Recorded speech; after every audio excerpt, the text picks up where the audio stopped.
कुछ आपकी दलील समझ में नहीं आई। मतलब आप बहुत ही कुशाग्र प्रवक्ता है, पर आप मुझे समझा नहीं पाए और शायद दर्शकों को भी नहीं समझा पाए कि आपका विरोध किस बात को लेके।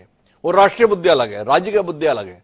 अरे भाई, 2019 में कुछ राज्यों की विधानसभा के चुनाव साथ ही हुए थे लोकसभा के, और जनता देश की इतनी समझदार है, उसने प्रदेश के स्तर पर वोट अलग डाला और राज्य के संदर्भ में अलग करते हुए देश के संदर्भ में वोट अलग डाला।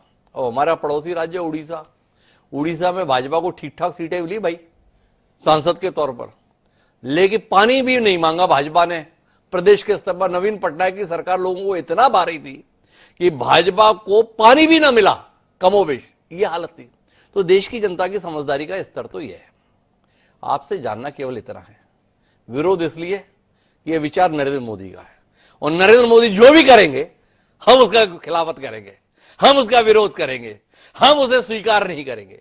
अरे भाई बताओ तो सही, अगर देशवासी अपने भविष्य के संदर्भ में हर 5 साल में फैसला ले, प्रावधान के अंतर्गत इस चर्चा में निष्कर्ष निकाला गया कि भाई अगर बीच में कहीं विश्वास मत खो देती है सरकार, तो जितनी अवधि बची है उस अवधि के लिए चुनाव हो जाएगा। लेकिन कुल मिलाकर वन नेशन वन इलेक्शन की अवधारणा को कायम रखते हुए हम लगातार आगे बढ़ेंगे। दुनिया के और कई विकसित देश हैं जो इस विचार के साथ में अब आगे बढ़ रहे हैं।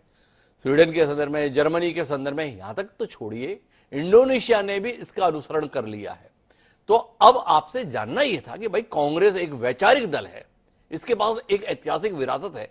अगर उसे ये विचार पसंद नहीं आ रहा तो थोड़ा दलील के साथ में समझाओ ना कि भाई ये चीज इसलिए ठीक नहीं है। आप तो उस बैठक का हिस्सा भी नहीं बनते, और जब हम पूछ रहे तो हमें बता भी नहीं रहे भाई इसमें ये छूट जाएगी, छूटेगा। थोड़ा समझाओ तो सही नहीं भाई, क्या खराब हो जाएगा? पैसा बच जाएगा लोगों का, खराब लग रहा है आपको? देश का पैसा बच जाएगा, खराब लग रहा है आपको? डॉक्टर योपाध्याय, डॉक्टर साहब आपने उड़ीसा का उदाहरण दिया है, और उड़ीसा के लोकसभा चुनाव और विधान से जरूर होते भी रिजल्ट में भी जो हमने देखी है, लेकिन ये भी सच्चाई है कि रिजल्ट में बहुत बड़ा फेरबदल भी नहीं था।